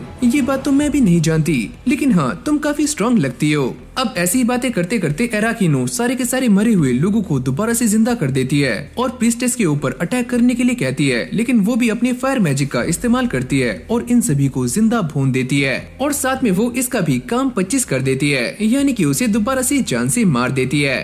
अब सारे के सारे एनिमीज इनकी तरफ बढ़ रहे हैं। टाकुटो ये बताता है कि हमारे सारे एनिमीज ऑर्थोडॉक्स JRPG हैं और ये एक इस तरह का गेम है जहाँ पर हमें फाइनल बॉस को हराना है। इसलिए भी ये सारी बातें सुन रही होती है। वो ये कहती है कि मैंने इसके बारे में कभी नहीं सुना कि हमारे जैसे कोई और लोग भी एग्जिस्ट करते हैं, वो भी किसी दूसरी गेम में। जहाँ तक मैं ये जानती हूँ कि आपने ब्रेव क्वेस्टेस खेला है, तो आप इस बात को जानते होंगे कि हमें अपने एनिमीज को कैसे हराना है। तो चलो आटो, मैं तुम्हें बताता हूँ कि अपने एनिमीज को कैसे हराना है। और ये दोनों ही बंदे जिन्हें हम डीमंस कहने वाले हैं, एक का नाम है आइस रॉक और दूसरा है फ्लेमिंग, वो दोनों ही आपस में बातें कर रहे होते हैं और वो इन सभी को ऑर्डर दे देते हैं कि वो सामने वालों को जान से मार दें। और फिर हमें डीमन लॉर्ड को दिखाया जाता है, वो भी बस एक पल के लिए। ये बोलते ही आइस रॉक बैटल में कूद जाता है। फ्लेमिंग ये कहता है कि शायद से मेरे जाने का भी टाइम आ चुका है ताकि मैं अपने गोल को पूरा कर पाऊँ। पर तभी अचानक दोबारा से पूरी फील्ड पर वही डार्क स्मोक आ जाता है, जिससे कि बाकी सभी कमजोर पड़ जाते हैं सिवाय इन दोनों के। ये दोनों पहले के मुकाबले काफी स्ट्रॉन्ग बन जाते हैं क्योंकि ये दोनों ही इविल बीइंग हैं और ये दोनों ही एक हीरो के बारे में बातें कर रहे होते हैं। तभी आटो भी यहाँ पर आ जाती है। अगर तुम हीरो को जानते हो तो पक्का तुम RPG से हो। वो एक ही झटके में फ्लेमिंग को खत्म कर देती है। आइस रॉक उससे पूछता है कि तुम कौन हो?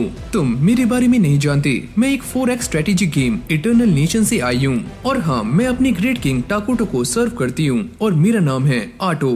सीन चेंज होता है और सारे के सारे आर्चरर्स ड्रैगन टॉन को प्रोटेक्ट करने का ट्राई कर रहे होते हैं। एंटिक सभी को ऑर्डर देती है कि वो सारी यहाँ पर इकट्ठा हो जाएं और जब हमें सही मौका मिलेगा तो हम यहाँ से भाग जाएंगे। मोल्टार उससे कहता है कि तुम्हें ऐसा करने की कोई भी जरूरत नहीं है क्योंकि हम तुम्हारे साथ हैं। हमारे सामने एक काफी बड़ी फोर्स है, तो हम इनका सामना कैसे करेंगे? पर तभी अचानक वो ये देखती है कि फील्ड में काफी बड़े धमाके हो रहे हैं। मोल्टार उससे कहता है कि शायद से ये लेडी आटो हैं। फिर हमें आटो को दिखाया जाता है जो कि बैटल फील्ड में काफी तबाही मचा रही होती है और वो एक एक करके सारे के सारे बारबेरियंस को मारना शुरू कर देती है। आइस रॉक उसके ऊपर अटैक करने का ट्राई करता है पर आटो उससे काफी आराम से बच जाती है। ये सारा कुछ तो बिल्कुल ही वैसे हो रहा है जैसे कि किंग टाकुटो ने मुझसे कहा था। टाकुटो आटो से कहता है कि भले ही तुम एक लार्ज आर्मी से फाइट कर रही हो, पर वो सब तुम्हारे सामने कुछ भी नहीं है। अब आइस रॉक उससे ये कहता है कि तुम भी तो एक इवल हो, तो तुम डीमन लॉर्ड को सर्व क्यों नहीं कर रही हो और तुम हमारे साथ क्यों नहीं हो? आटो से कहती है कि मेरे पास ऑलरेडी ही काफी सारे काम हैं और पहले ही एक नेशन के पेपर वर्क्स को संभालना काफी दिक्कत भरा है और तुम पूरे वर्ल्ड की बात कर रहे हो।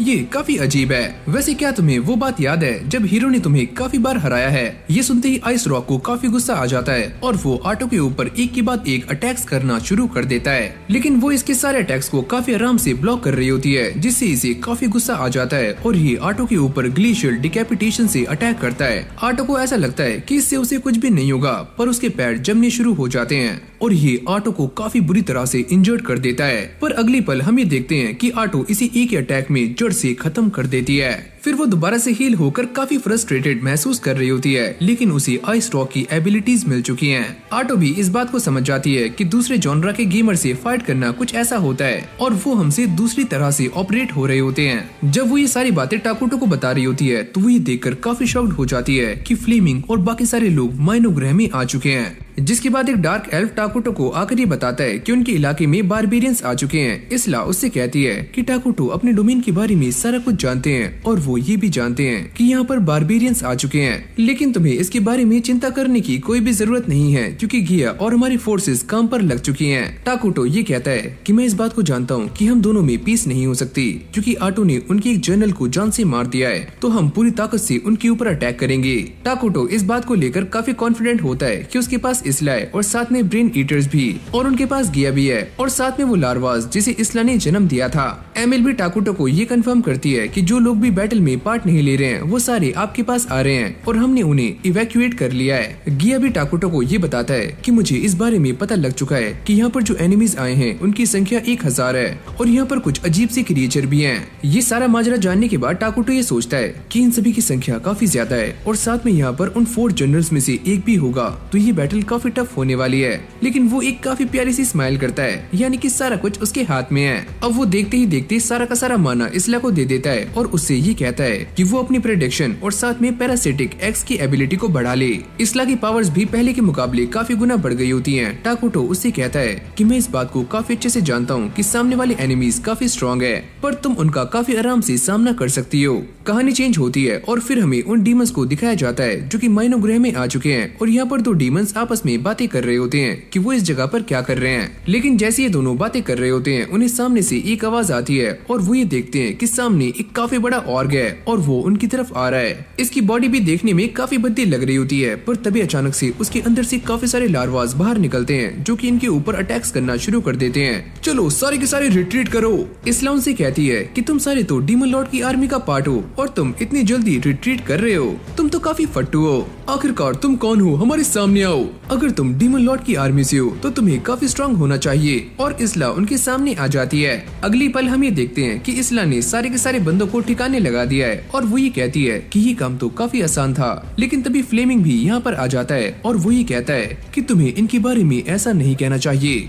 ऐसे ये दोनों अपना इंट्रोडक्शन देते हैं और इसला को तो हम पहले से ही जानते हैं। फ्लेमिंग ये कहता है कि मैं डीमन लॉर्ड की आर्मी में 4 जनरल में से एक हूँ और मेरा नाम है फ्लेमिंग और मैं हूँ द फ्लेमिंग डीमन। अब ये दोनों एक दूसरे को देखकर काफी गुस्से में आ जाते हैं और एक दूसरे पर अटैक करते हैं, पर तभी हमारा सीन चेंज हो जाता है। हम ये देखते हैं कि टाकुटो इन दोनों को नोटिस कर रहा होता है और वो ये कहता है कि ये सारे आरपीजी गेम्स हैं पर हमारे कैरेक्टर्स इनसे काफी स्ट्रॉन्ग हैं। टाकुटो सारी चीजों को काफी अच्छे तरीके से एनालाइज करता है और वो ये कहता है कि अभी तो सारा मामला हमारे हाथ में है, पर फिर भी मुझे कोई न कोई गड़बड़ लग रही है। यहाँ पर ये दोनों अब भी फाइट कर रहे होते हैं और फ्लेमिंग उसके ऊपर फ्लेमिंग एरो से अटैक करता है, पर इसला को इससे कुछ भी नहीं होता और वो भी जवाबी कार्रवाई करती है, पर फ्लेमिंग भी इससे काफी आराम से बच जाता है। ये सारे लार्वास फ्लेमिंग को रोकने का ट्राई करते हैं, पर वो इन सभी को काफी आराम से जला देता है और अब वो काफी सारे बारबेरियंस को यहाँ पर समन करता है। क्या अब तुम फाइट करने के लिए तैयार हो? इसला उससे कहती है कि मुझे तुमसे कुछ पूछना है। हम सारे यहाँ पर इसलिए हैं ताकि हम तुम्हें मार सकें। और ये बोलते ही वो इसला पर दोबारा से अटैक करता है, पर ये सारे लार्वास सामने आ जाते हैं और इससे भी इसला को कुछ भी नहीं होता। मेरे मास्टर तुमसे ये जानना चाहते हैं कि फ्लेमिंग तुम यहाँ पर क्या कर रहे हो?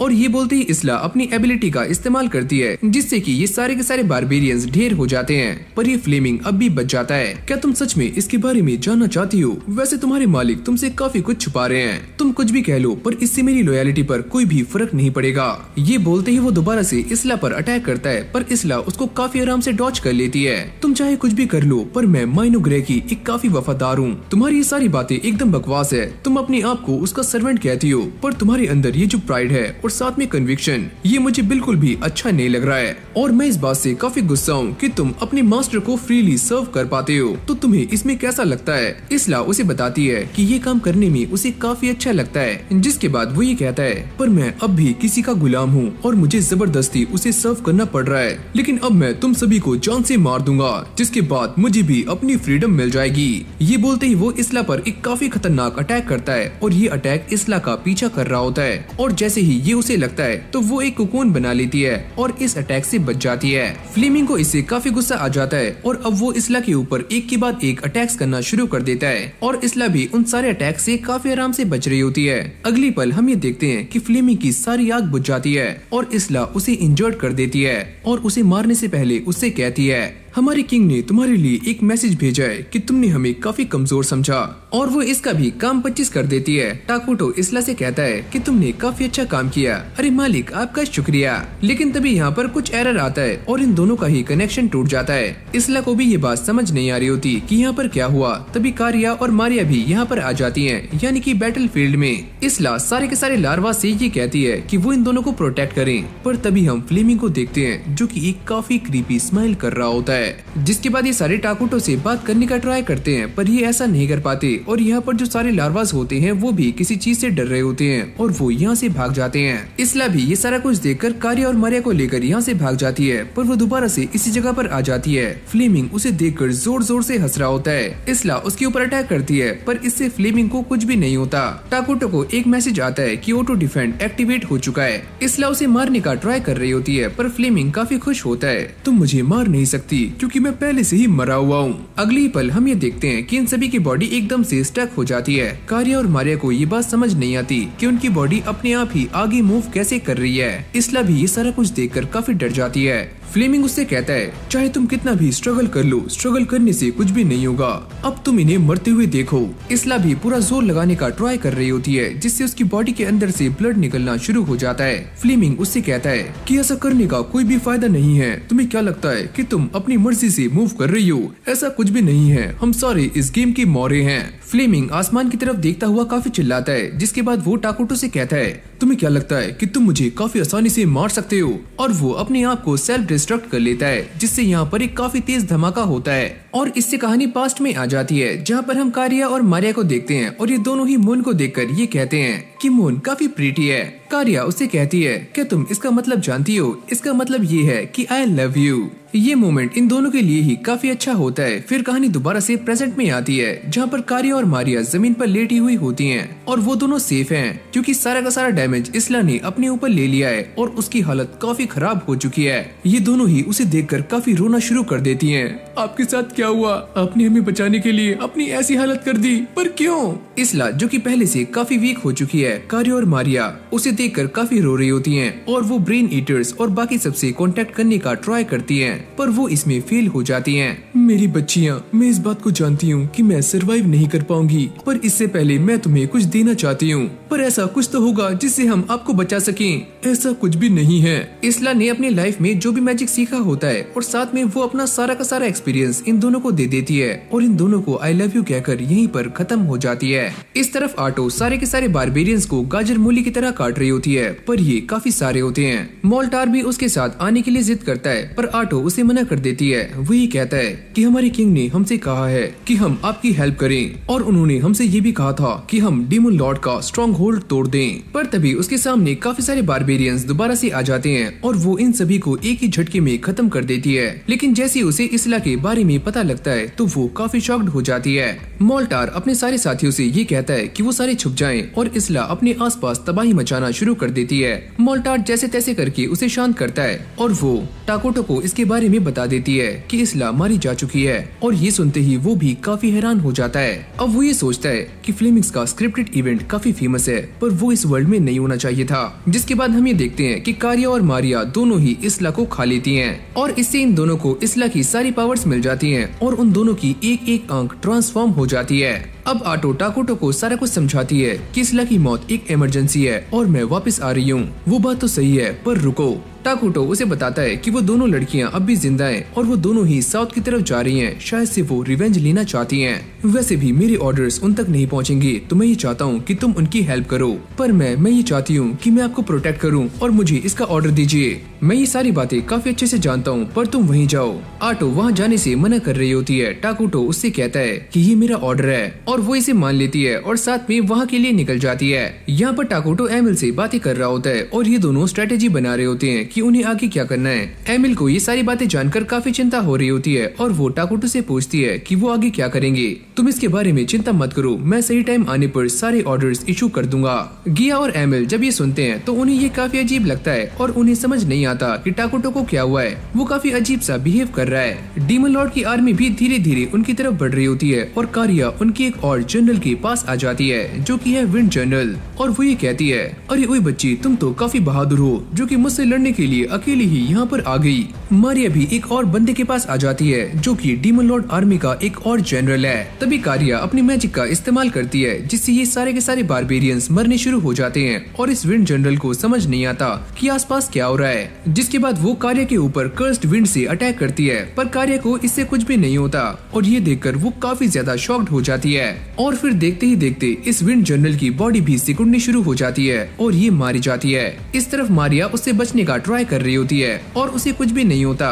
उसके सामने जो अर्थ जनरल खड़ा हुआ होता है वो ये कहता है कि हमारे ऊपर अटैक हुआ है, लेकिन अभी तक हम ये पता नहीं लगा पाए कि हमारे ऊपर जिस मैजिक से अटैक हुआ है उसका नेचर कौन सा है। जिसके बाद वो अपने मैकेनिकल आर्मर को ऑर्डर देता है कि वो फाइट में कूद जाए, लेकिन वो फंक्शन करना ही बंद कर देता है, यानी कि उसके अंदर एक एरर आ जाता है। अब ये मारिया के ऊपर अटैक करने के लिए अपना अर्थ मैजिक भी ट्राई करता है, पर वो भी फंक्शन नहीं कर रहा होता। मारिया ये सारा कुछ देखकर काफी खुश हो जाती है और अब वो एक अटैक करती है और सामने आधे से ज्यादा बंदों को खत्म कर देती है और अब वो इस मैकेनिकल आर्मर को भी खा जाती है। अगली पल वो इस ओल्ड मैन का भी काम 25 कर देती है। अब कारिया और मारिया दोनों ही एक जगह पर आ जाती हैं और तभी एक और नोटिफिकेशन आती है कि सामने एक और थ्रेट आया है और वो है द एल4 सिस्टर्स। जिसके बाद हमें उस डीमन लॉर्ड को दिखाया जाता है जो कि कारिया और मारिया को मारने के लिए एकदम रेडी है और वो ये कहता है कि जब मैं इस पूरे वर्ल्ड को खत्म कर दूंगा तो मुझे मुक्ति मिल जाएगी क्योंकि मैंने गॉड से कॉन्ट्रैक्ट किया है। जिसके बाद ये दोनों उसके सामने आ जाती हैं और ये डीमन लॉर्ड उन्हें मारने के लिए रेडी हो जाता है और वो अपने आसपास एक डार्क बैरियर बना लेता है, पर इन दोनों के हीरो स्टेटस के सामने ये बैरियर टूट जाता है। डीमन लॉर्ड ये देखकर काफी हैरान हो जाता है, आखिर ये सब क्या हो रहा है? मेरा ये डार्क बैरियर सिर्फ हीरोज ही तोड़ सकते हैं और मुझसे ये कहा गया था कि इस वर्ल्ड में हीरो एग्जिस्ट नहीं करते,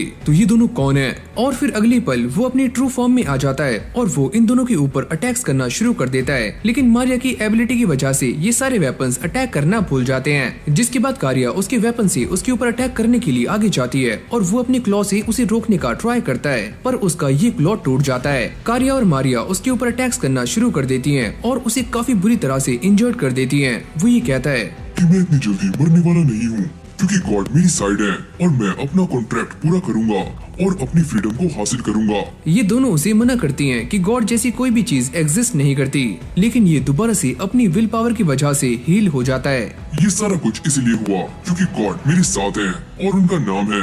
और इससे पहले वो गॉड का नाम लेता उसके ऊपर एक जोरदार अटैक होता है और उसके बीच में से दो टुकड़े हो जाते हैं। कारिया और मारिया उससे ये पूछती हैं कि वो कौन है और उसने बीच में इंटरफेयर क्यों किया। वो दोनों काफी गुस्से में आ जाती हैं और उसके ऊपर अटैक करने वाली होती हैं, पर ये बंदा उनसे कहता है कि तुम्हारे पास ये जो एबिलिटीज हैं इससे तुम मुझे कभी भी हरा नहीं पाओगी। इससे पहले इन सभी के बीच में फाइट होती आटो यहाँ पर आ जाती है और वो इन सभी को रुका लेती है। वो ये कहती है तुम्हारा गोल पूरा हो चुका है और किंग ने हमें वापस आने के लिए कहा है। यहाँ पर ओटो उन दोनों को रोकने का काफी ट्राई कर रही होती है, पर वो दोनों आटो से कहती हैं हमारे किंग ने हमसे कहा है कि हम कुछ भी कर सकते हैं और तुम भी हमारे रास्ते में नहीं आ सकती। पर तभी उन्हें इसला की बात याद आती है और साथ में टाकुटो की भी, जिससे वो दोबारा से नॉर्मल हो जाती हैं और ये बंदा भी यहाँ से चला जाता है। अब ये दोनों आटो से पूछती हैं क्या वो दोबारा से इसला को समन कर सकते हैं, पर आटो इस बात के लिए मना कर देती है, जिससे वो दोनों दोबारा से फूट फूट कर रोना शुरू कर देती हैं। जिसके बाद हमारी कहानी चेंज हो जाती है और हम दोबारा से प्रिस्टेस स्वालिना और एराकिनो को एक दूसरे के आमने सामने देखते हैं और ये दोनों दोबारा से बैटल करने के लिए तैयार हो जाते हैं। स्वालिना ये सोचती है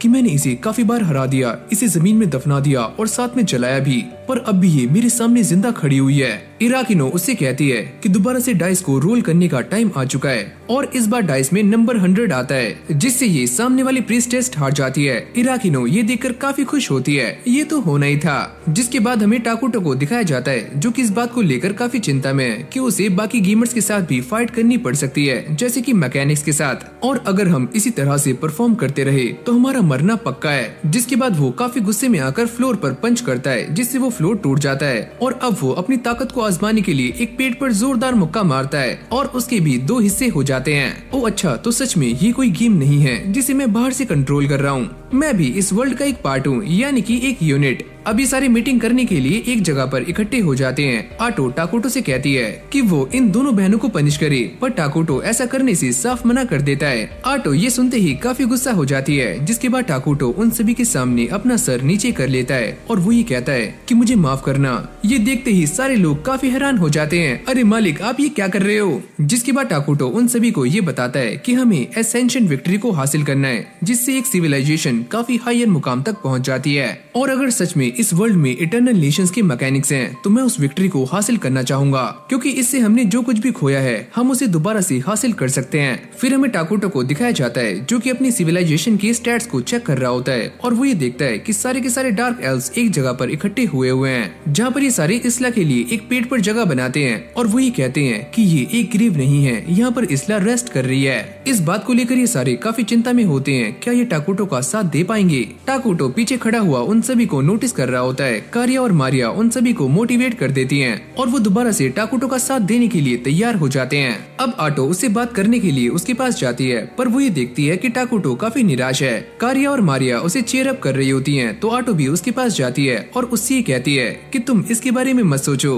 टाकुटो ये कहता है कि कल मैंने सभी को डरा दिया और मुझे उन सभी से वो सब नहीं कहना चाहिए था, ये मेरी काफी बड़ी गलती है। पर ये तीनों उसे मना लेते हैं, जिसके बाद टाकुटो दोबारा से ये कहता है तो चलो फिर साथ में मिलकर असेंशन विक्ट्री को हासिल करते हैं, क्योंकि मैं इटर्नल नेशंस का टॉप प्लेयर हूँ और मैं ऐसे हालातों में भी हार मानने वाला नहीं हूँ। और वैसे भी एक बात तो तय है कि मैं ये कर सकता हूँ। तो इसी के साथ हमारे इस एनिमे का ये सीजन यहीं पर एंड हो जाता है। अगर आपको ये वाली वीडियो अच्छी लगी हो तो वीडियो को लाइक करके चैनल को सब्सक्राइब करना मत भूलना। बाकी मैं मिलता हूँ आपसे एक और न्यू फ्रेश वीडियो के साथ, तब तक के लिए टेक केयर, गुड बाय। और हाँ, कीप वॉचिंग एनिसोल।